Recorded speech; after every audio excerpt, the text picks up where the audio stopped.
Welcome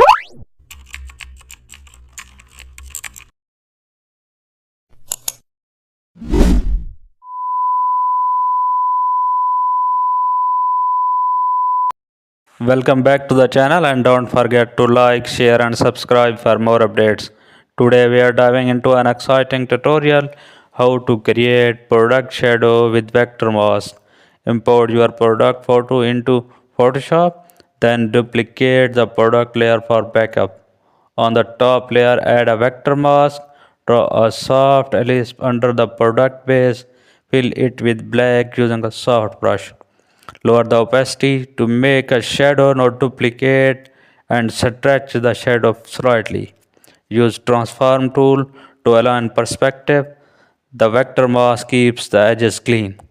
Add blur for realistic blending. This gives perfect soft floor reflections. Combine this with gradient background. Use